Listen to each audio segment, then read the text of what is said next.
El Crimen Paga, antología del cuento policial clásico, son 20 relatos escritos por alguno de los mayores escritores anglosajones, algunos de los cuales se dedicaron fundamentalmente a la literatura policial y otros fueron escritos por autores que solo ocasionalmente incursionaron en ese género y lo hicieron, tal como lo demuestra este libro, de una manera antológica.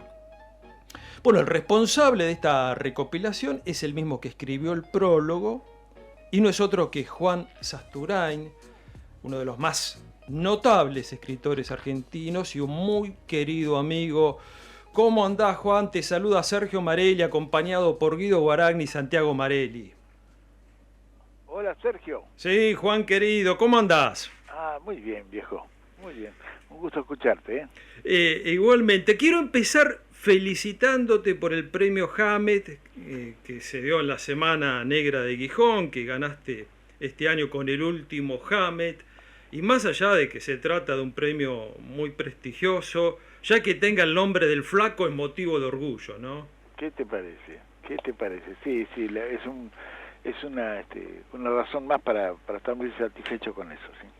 Y como no podía ser de otra manera, Hammett está presente en esta antología del cuento que has hecho para Edasa, ¿no?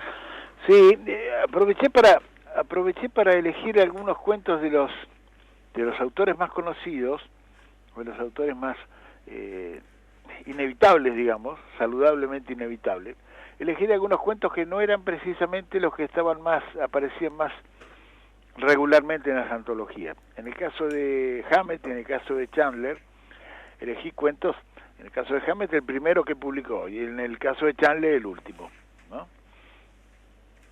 Hola Juan, ¿cómo estás? Santiago te saluda. Hola Santiago, ¿qué tal?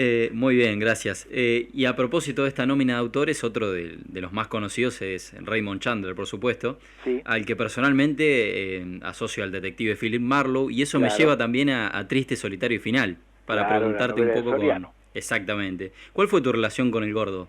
¿Tenés alguna anécdota con él? ¿Con Osvaldo Soriano? Sí. Y si fue una relación digamos, a lo largo de muchos años, intermitente, en el sentido de que el gordo iba y venía. En algún momento nos conocimos en la redacción del diario La Opinión a comienzos de los 70, cuando él trabajaba allí y yo era colaborador. Eso ponerle fue en el 72 más o menos. Sí. Y tuve la posibilidad de leer precisamente el original de Triste, Solitario y Final entonces, porque los dos estábamos escribiendo, yo estaba escribiendo Manuel de Perdedores, la primera versión, que por suerte no publiqué entonces, y Osvaldo estaba terminando la suya, su novela. Así que tuve uno de los primeros encuentros con el gordo fue precisamente ese, bueno, en la redacción de La Opinión. Después el gordo publicó Triste, Solitario y Final, se fue a Europa, la novela hizo su recorrido, sí.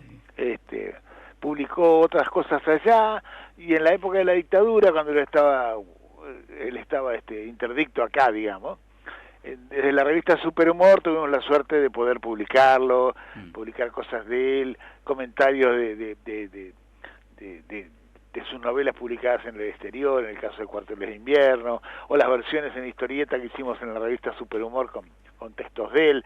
Y después nos volvimos a encontrar en los 80 cuando vino y él trabajaba en el Periodista de Buenos Aires y yo en Fierro, en la revista La Urraca, en ediciones La Urraca, y después nos volvimos a encontrar en Página 12 durante años.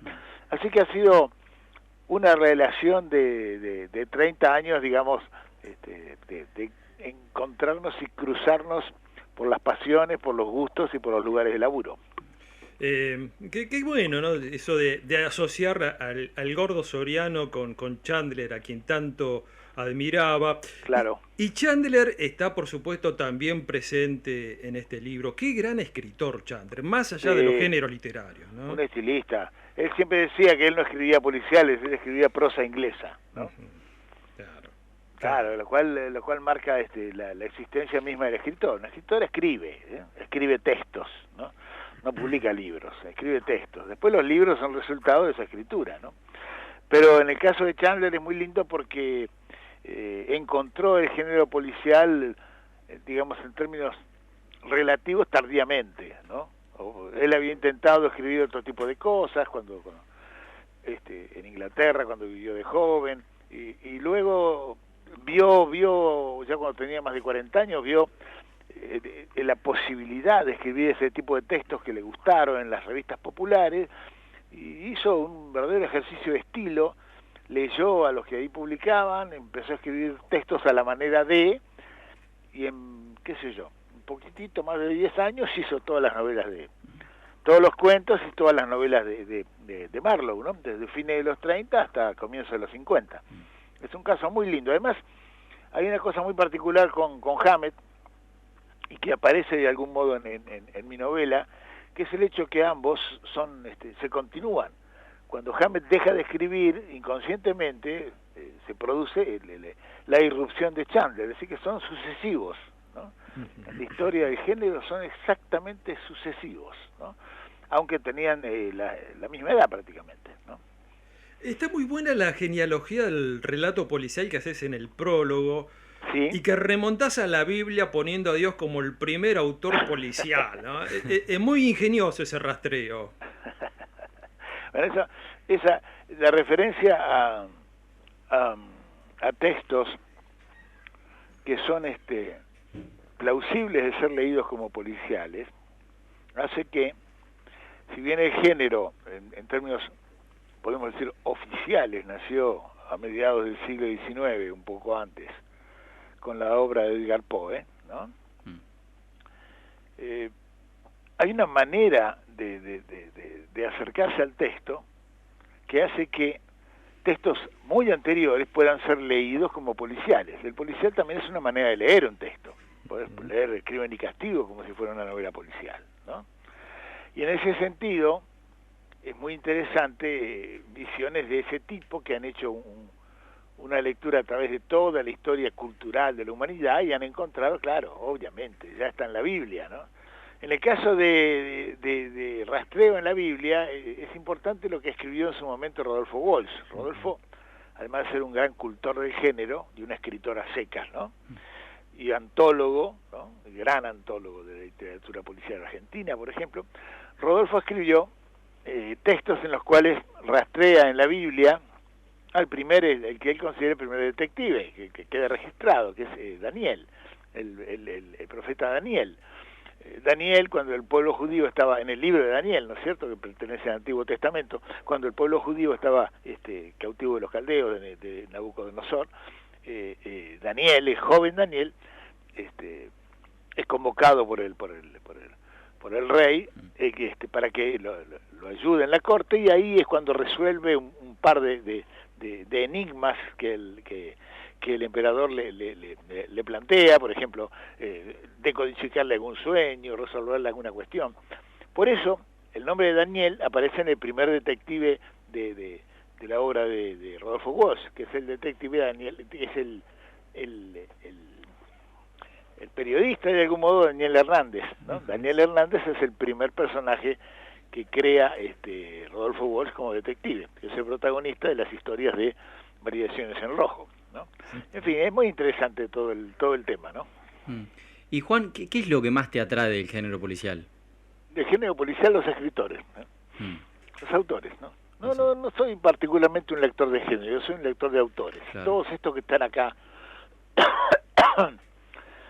de Poe a Barnett, a Chandler, a Woolrich, a Kane, a Saki, a O. Henry, a Chesterton, a Bierce, son todos grandes escritores, claro, notables escritores, que pasaron por el género en algún caso, y como decían ustedes en la introducción, que lo cultivaron regularmente, ¿no? Pero yo no soy particularmente un gran lector de policiales, sino un lector de autores que me han gustado, ¿no? Que me han gustado mucho y que además cultivaron el género, ¿no? Claro. ¿Y en el caso de esta antología fue una propuesta de la editorial o fue al revés? ¿Se los propusiste Es una vos? Propuesta de Daza, ¿no? Claro. Es una propuesta de Fernando Fagnani. Daza tiene varias antologías muy lindas, ¿no? Muy lindas. Sean antologías de autores, los cuentos de Hermann Hesse, ponele, o de Fitzgerald, o antologías así transversales de género, ¿no? Y es muy lindo eso, porque uno despunta el vicio, lo que más le gusta hacer, que leer, ¿no?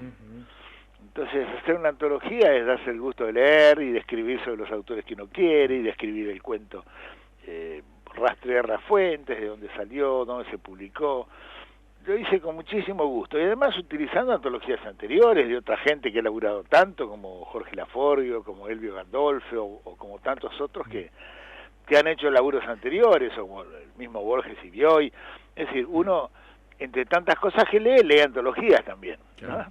Entonces, cuando hace las suyas, a veces incurre saludablemente en selecciones que otros han hecho antes, y así sucesivamente, ¿no? Buenas tardes, Juan Guido te saluda. Buenas tardes, Guido. ¿Qué criterio utilizaste para hacer la selección de autores? Básicamente la calidad de los textos. Básicamente la calidad de los textos, ¿no? Por eso, qué sé yo, imagínate el texto de James Cain. Cain es conocido sobre todo por una famosa novela de los años 30 que se llama El cartero llama dos veces, ¿no? Que fue varias veces llevada al cine, etcétera, etcétera. Y escribió poquitos cuentos, por él habrá escrito, qué sé yo, una docena, de los cuales son conocidos algunos pocos y traducidos en castellano menos. Y ese texto, La muchacha de la tormenta, es un texto poco conocido. Salió en la Argentina, como prácticamente todo, fue editado alguna vez en la Argentina, ¿no? Nuestra industria editorial, por lo menos para la literatura policial, ha sido muy atenta, ¿no? Cuando nosotros nuestra generación se empezó a ocupar del policial y a reivindicar a sus autores, etcétera, no estaba prácticamente descubriendo nada, es decir, todo se había publicado ya. Lo que pasa es que se había publicado en los años 40, 50 y en colecciones muy populares, ¿no? Es decir, no había aparecido en la foto cultural, ¿no? En el caso de Cain, por ejemplo, es un cuento muy hermoso, La muchacha de la tormenta, ¿no? El cuento de Frank Stockton, por ejemplo, que se llama La dama o el tigre, o La muchacha o el tigre, es un cuento excepcional. Cuando Stockton, no necesariamente él es un gran escritor, pero ese texto es un cuento increíble, ¿no? Lo mismo pasa con Ben Hedge. Ben Hedge fue básicamente uno de los grandes guionistas de Hollywood de la época dorada, ¿no? Un gran narrador que utilizó sobre todo el guión de cine para contar sus cosas. Pero tiene una novela y tiene una selección, algunos cuentos. Bueno, el cuento de Ben Hedge es un cuento precioso que transcurre en el ambiente que él mejor conocía, que era el ambiente del cine, ¿no? El ambiente del cine y de los actores, ¿no? Tiene una novela que se llama Los actores son un asco, ¿no? es un texto muy lindo el de Ben Hedge, que se llama Sangre de actor. Y así sucesivamente, ¿no? Hay muchos hallazgos en el libro. ¿Cómo? Aquí hay muchos hallazgos en el libro, y haciendo un poco de patrioterismo, podemos decir que hay un homenaje de soslayo a Juan Bucetich, ¿no? En el cuento de Mark Twain. Sí, claro. Está registrado por los historiadores del género como la primera vez que se utiliza el tema de las huellas dactilares para resolver una cuestión, ¿no? El hombre sin pulgar, de Mark Twain. Que ese tampoco es un cuento estrictamente de Mark Twain, sino que es un texto que está inserto, digamos, es un tramo creo que de Vida del Mississippi. Uno de los tantos hermosos textos de Twain, un escritor excepcional, ¿no? Hacía todo bien, ¿eh? Hacía todo bien Mark Twain, sí, y lo disimulaba, ¿no? Claro, porque otros hacen 3 o 4 pelotudeces y se engrupen con eso. Hizo miles de cosas, y disimulaba su talento en ser un periodista muy popular y muy prolífico, ¿no? Es un gran escritor Mark Twain, uno de los grandes narradores norteamericanos de todos los tiempos, y Huckleberry Finn es una de las mejores novelas del siglo XIX, ¿no? Sí.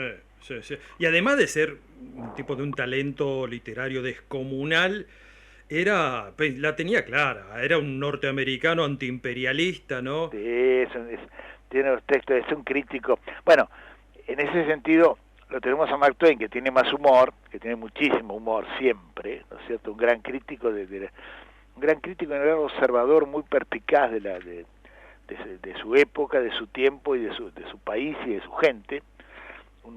Un hombre con un gran instinto para lo popular y además un apasionado de la política, un apasionado de la vida social, ¿no? Pero tenemos en un registro más vitriólico el caso de Ambrose Bierce, ¿no? Claro. Bierce es un escritor increíble, Y en ese sentido, digamos que es más moderno que Twain, porque escribía cuentos breves de terror y de humor terrorífico, de humor negro brutal. Es autor además, por ejemplo, Bierce, del famoso Diccionario del Diablo, que tiene algunas de las definiciones más atroces, ¿no? Una de las miradas menos piadosas respecto de la condición humana que se conocen, ¿no? Y Bierce es un escritor increíble, que además tiene un destino oscuro, un destino misterioso. Bierce es ese gringo viejo que se perdió en la frontera entre Estados Unidos y México durante la Revolución Mexicana. Que aparece, ¿no?, en la novela como personaje de Carlos Fuentes y que después hizo una película en base a y eso. luego recogido en la película de nuestro Luis Puenzo, ¿no? Bueno, Bierce también está acá en un cuento que se llama Las circunstancias adecuadas, que es tremendo. Hay que tener en cuenta que Bierce, por ejemplo, escribió un libro, reunió unos cuentos con el título El Club de los Parricidas, ¿no? Así que bueno. A grandes rasgos, Juan, ¿cuáles son las diferencias entre el género policial norteamericano y británico? Bueno, ahí esquemáticamente, hay cierto, como todos los esquemas son parcialmente mentirosos, ¿no? Se apoyan en ciertas cosas que son verdaderas y otras tantas son simplificaciones, ¿no? Pero en general, digamos que el género policial clásico, el que viene de Edgar Poe, que era norteamericano y no era inglés, ¿no? Es lo que llamaríamos, y que tiene su mayor primer exponente brillantísimo en Conan Doyle, que es de fines del siglo XIX. Poe es de mediados del siglo XIX, Conan Doyle es de fines del siglo y muy avanzado del siglo XX, porque escribió sus novelas, hasta en sus cuentos, digamos, sus relatos cortos hasta los años 30, así que abarca prácticamente 40 años Sherlock Holmes, ¿no? Desde fines del 19 hasta el año 30. Bueno, esa línea inglesa, que podemos decir, Conan Doyle, de ahí Agatha Christie y muchísimos cultores más, se caracteriza, como bien se ha dicho muchas veces, por ser la novela de detection, la novela de investigación, ¿no? En que el eje está puesto en un detective ultra racional, ¿no?, que se encuentra ante un crimen enigmático. Cuanto más enigmático mejor, cuanto más irracional o inexplicable mejor, y a través de una suma de deducciones, investigaciones a partir de su condición de hombre extremadamente perspicaz, con cualidades extraordinarias, junta al final, en algún momento, a todos los sospechosos, que suelen ser múltiples, y a partir de ahí desencadena en el final una explicación en la cual encuentra y engaña al lector, que lo ha ido seduciendo de distintas maneras, encuentra al culpable posible. Un ejemplo máximo sería el asesinato en el Orient Express de Agatha Christie, una novela extraordinaria, ¿no? Aparte, el cuento de Agatha Christie que publicamos, Testigo de Cargo, es el mejor que escribió, ¿no? Es increíble. Bueno, esa sería la idea clásica de la literatura policial de origen cultivada sobre todo por los autores ingleses, que tuvo su apogeo durante Conan Doyle y sobre todo en los años 20, 30 y 40, tuvo su época de oro. Simultáneamente, pisándola de algún modo, en las revistas populares norteamericanas, ¿no?, en los llamados pulps,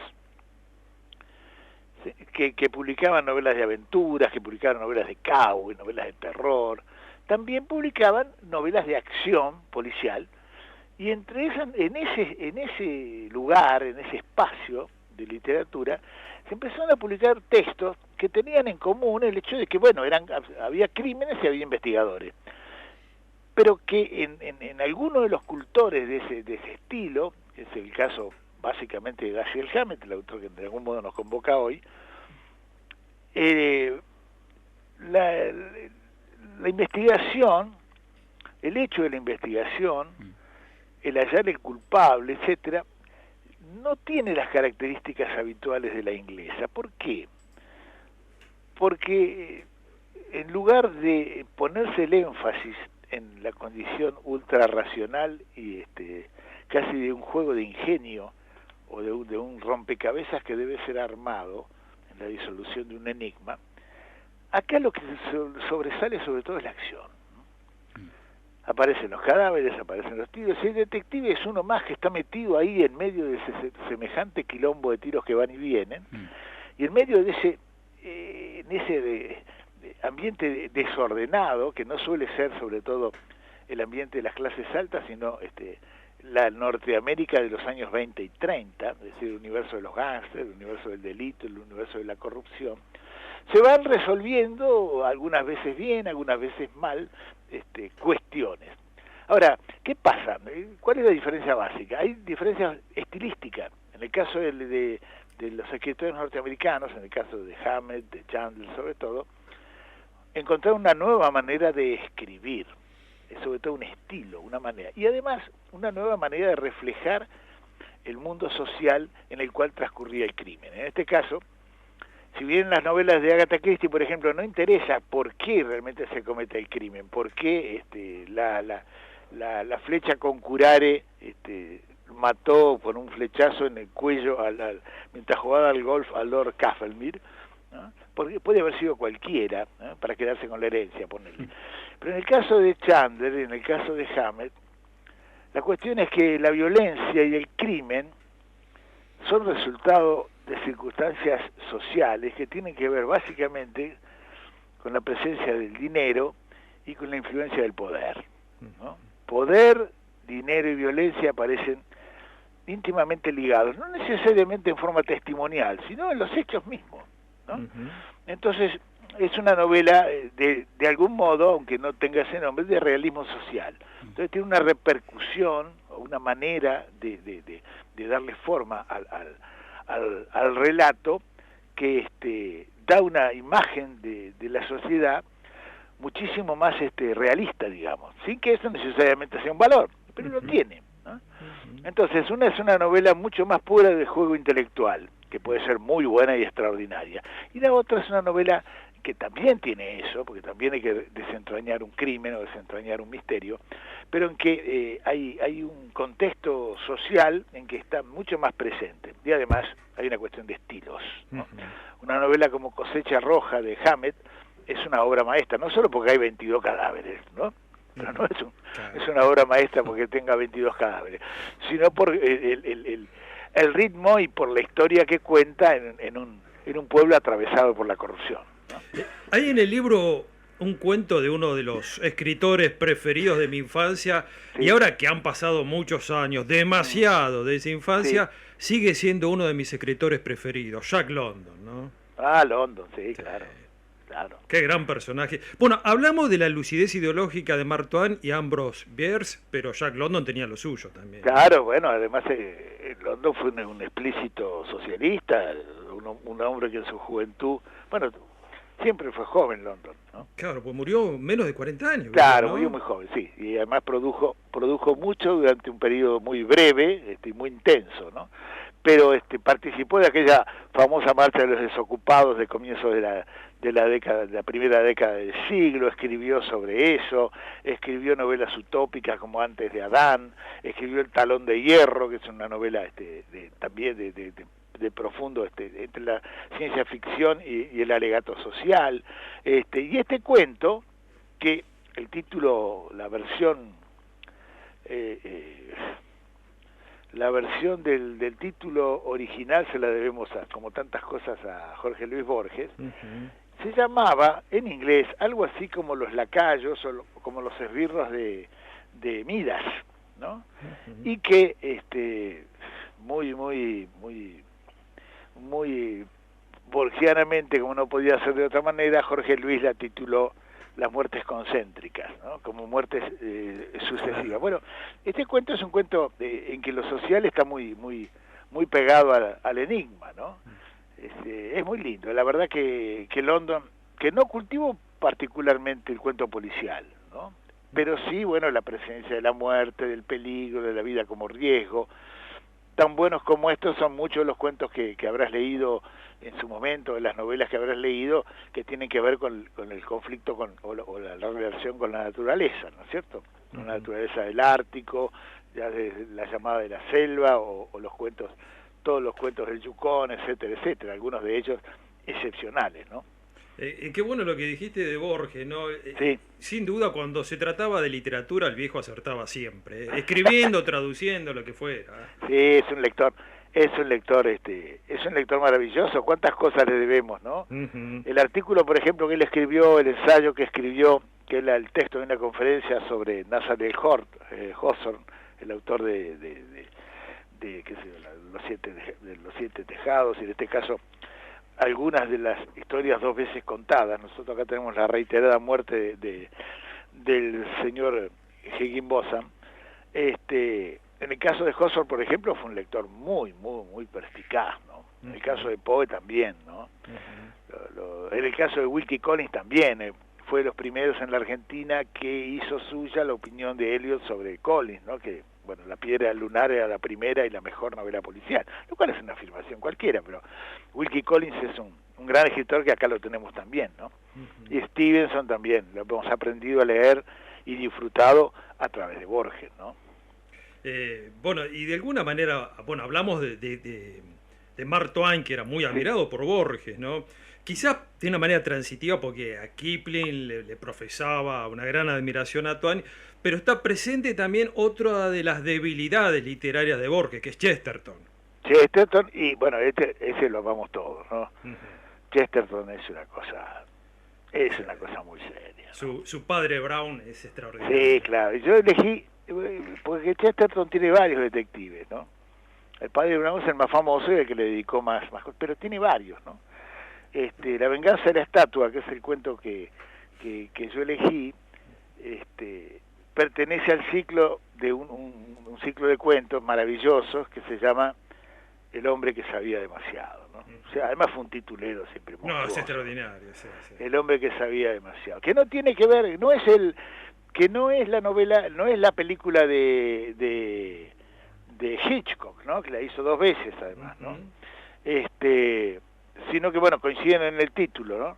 Pero el personaje de Horne Fisher, que así se llama este personaje de Chesterton, es un personaje trágico, pero muy hermoso. Chesterton es un escritor excepcional. Y el otro que ama a Borges profundamente es Kipling, ¿no? Claro. Está La marca de la bestia acá, que no es un cuento estrictamente policial, pero que sí que tiene el ambiente Kipling y bueno, tiene sangre y tiene misterio, ¿no? Es cierto, el de Kipling no es estrictamente policial. No. Y otro de mis cuentos favoritos del libro, te lo digo ya casi al filo del cierre del programa, porque a las 5 tenemos que entregar, es El cuentista de Saki, ¿no? Es un cuento con suspenso. Qué cuentista Saki, ¿no? Extraordinario. Lo podría haber firmado el negro Fontana Rosa, ¿no? Totalmente, sí. Saki, bueno, se llamaba Munro de apellido, y otro que tuvo un destino trágico, ¿no? Murió como tantos en la sangrienta y criminal Primera Guerra Mundial, ¿no? Dicen que en la trinchera lo último que dijo el joven Munro fue: apaguen ese cigarrillo, por favor, ¿no? Antes que un balazo le volara a la cabeza en la trinchera. Esa es una frase para despedirse de este mundo. ¿Qué te parece? Bueno, Saki es una invitación a disfrutar del ingenio, de la inteligencia y de la accesibilidad. Es un escritor para todos, con un talento muy generoso y muy moderno, porque él fue un colaborador sistemático de las revistas de principio de siglo, escribió muchísimos cuentos, y cultivó el terror y el humor juntamente. No es vitriólico, no es cínico o tan duro como Birce, pero tiene un humor negro muy sutil y muy inteligente. Y este cuento que se llama El cuentista, precisamente, ese viejo, ese veterano que se pone a contarle cuentos a los chicos, unos chicos muy formales con su institutriz en un tren, es extraordinario. Es extraordinario. Es una obra maestra. No, es una joyita, es una de las grandes joyas del libro, que está lleno de joyas. Sí, está lleno de cosas lindas, sí. Y seguramente lo que te debe haber costado, ¿no? Porque habrás sacrificado mucho material, muchos autores, ¿Qué te muchos parece? cuentos. ¿Y qué te parece? Además, hay uno que se perdió en el camino, eran 21, se perdió un cuento de James Turber, un humorista norteamericano. Se perdió porque yo cuando vi, dijo, uy, puta, falta el de Turber, que yo lo había mandado. Supongo que era porque eran 21 con el de Turber y con 20 quedaba más redondo. Y además porque se llamaba, probablemente ha habido ahí un problema de ultracorrección de estos tiempos que se llama el señor... se llama el señor Pilbe se deshace de su mujer. No era un tema no era un tema. La editorial día, sospechaba una manifestación en la puerta, ¿no? Claro, yo me parece que, bueno, es probable que haya habido una... Me parece bien en el fondo. En este momento no está como para agitar ciertos temas, que sean el humor, desde el humor, ¿no? Cosa que Turber hacía con muchísima sutileza e inteligencia. Pero bueno, siempre habrá otra antología donde podemos poner textos incorrectos, ¿no? Totalmente, y ya habrá ocasión de volver a conversar, Juan.